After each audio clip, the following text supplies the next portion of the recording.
You won't believe what happened when Karen from the HOA decided to get a little too nosy.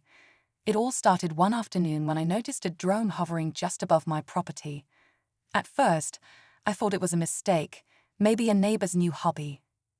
But when it kept showing up, getting closer each time, I started to wonder who was really controlling this thing. Turns out, the mystery drone wasn't some random kid's toy. No, it was Karen from the HOA, the same one who loves sending letters about every little thing she doesn't like.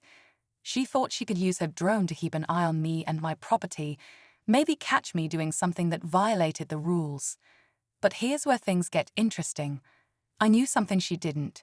You see, I own the rights to the airspace above my land, and that little drone wasn't just trespassing, it was breaking the law.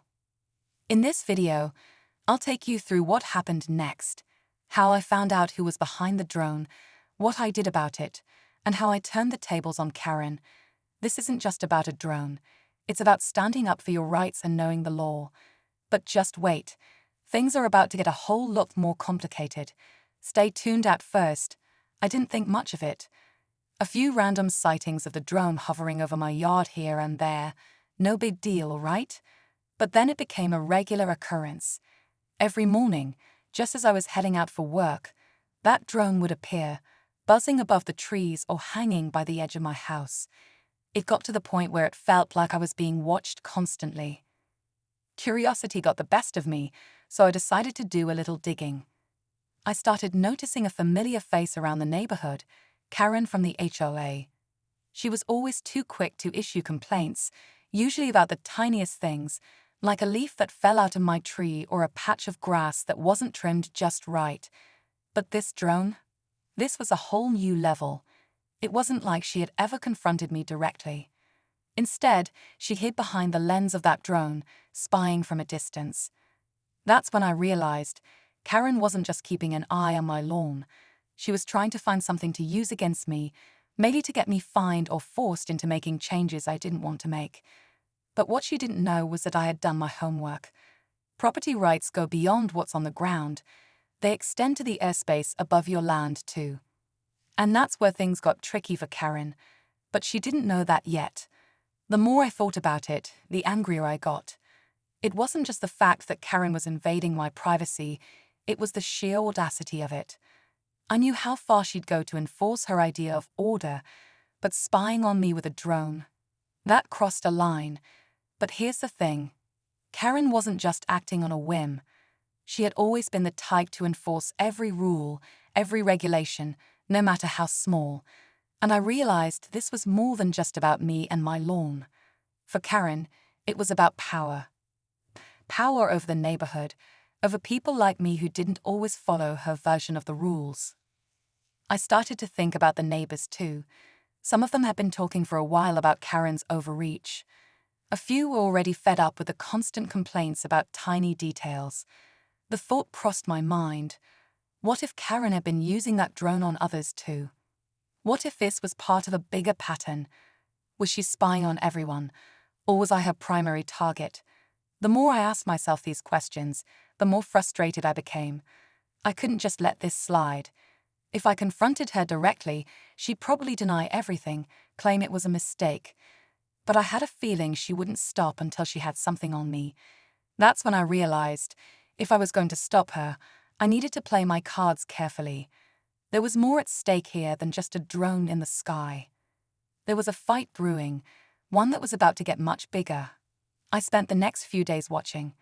Every time the drone showed up, I took note of the time, the direction it came from, and how long it stayed hovering over my property. It wasn't just random anymore, it was deliberate. The drone would circle, making sure it got a good look at everything, like Karen was trying to catch me doing something wrong. But it wasn't just my actions I was worried about. What if she was recording this stuff and using it as evidence for something? Maybe a complaint, maybe even a lawsuit. I decided it was time to act, but I needed to be smart. I didn't want to give Karen any excuse to turn the tables on me. I started making calls to local authorities, checking the regulations on airspace and drone use. To my surprise, I found out that Karen's little hobby could actually land her in legal trouble. Turns out, Drones can't just fly over your property without permission. But I also knew that Karen wouldn't back down easily. She was the type who would dig her heels in, no matter what. Then, one afternoon, it happened. The drone showed up again. But this time, it didn't just hover, it came closer. Way too close. It seemed like it was intentionally crossing the boundary of my airspace. My heart raced. Was this it? Was Karen finally making her move? I had been preparing for this moment, but it felt like everything was about to reach its breaking point. I couldn't just wait any longer. The tension was building, and I knew that whatever happened next would change everything.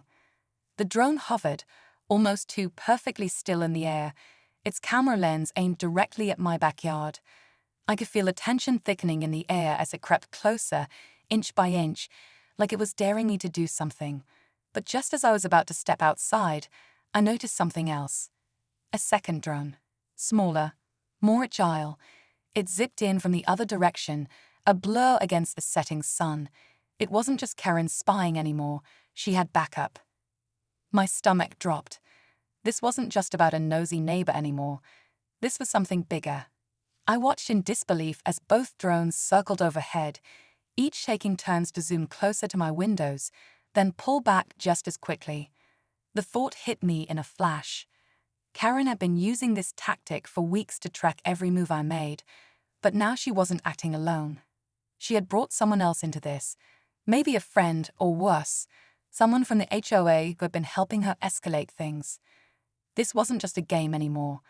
I realized Karen might be plotting something far more serious than I had thought, something that could force me to follow her every rule or pay the price. I couldn't just sit back and wait for her to make the next move. But with two drones in the sky and her hidden agenda now more unclear than ever, I had to decide, how far was I willing to go to fight back? And more importantly, who else was watching? The moment I saw the second drone, everything clicked. Karen wasn't just spying on me, she was gathering a team to pressure me into submission. They were making their move, and I had to act fast. I grabbed my phone and called the local authorities, but I knew this was bigger than just reporting a drone. It was about protecting my property, my rights, and making sure Karen didn't think she could push me around anymore. As I waited, the drones circled lower, closer, as though they were daring me to do something. That's when I saw it, something I hadn't expected. The second drone, a smaller one, had a logo on it. A logo from a local tech company I recognized. This wasn't just a neighbor with a grudge, it was organized. A contractor, maybe even hired by the HOA, to gather dirt on me. I stepped outside, adrenaline pumping through my veins. I wasn't about to back down. I snapped a few quick pictures of the drones, capturing the logo on the second one, and filed a complaint with the authorities. I wasn't just making a stand for myself, I was exposing the entire operation. And just as I was about to head back inside, Karen walked up to my door, as calm as ever, acting like nothing was wrong. "I know what you're doing," I said, my voice steady but full of tension. She froze. I could see the shock on her face as she realized I knew everything. But then, in a move that caught me completely off guard, she smiled. "You think this is just about you," she said, her voice low. "You're just a small piece of a much bigger picture." I had no idea what she meant, but I was certain the battle wasn't over. Not by a long shot. Karen's cryptic words hung in the air as I stared at her, trying to piece together what she meant. But before I could respond, she turned and walked away without another word. I stood there, the weight of her statement sinking in. What did she mean by a bigger picture? Was she part of something more than just this petty HOA dispute? It wasn't until a few weeks later, after some digging, that I discovered the truth. Apparently, Karen had been gathering dirt on several homeowners for months, trying to pressure them into compliance with an outdated set of rules that no one really followed anymore. She was working with a group within the HOA, using surveillance tactics like drones to enforce an iron grip over the neighborhood. But with the evidence I gathered, including those drone photos, the HOA had no choice but to intervene. Karen was exposed, and her influence crumbled. As for me, I learned a valuable lesson. Sometimes, Standing up for your rights means facing down more than just your immediate adversary. It means pushing back against those who think they can control your life without consequence. With Karen out of the picture, my neighborhood finally returned to a sense of peace, and I could rest easy knowing that my airspace, my property, and my privacy were mine to protect.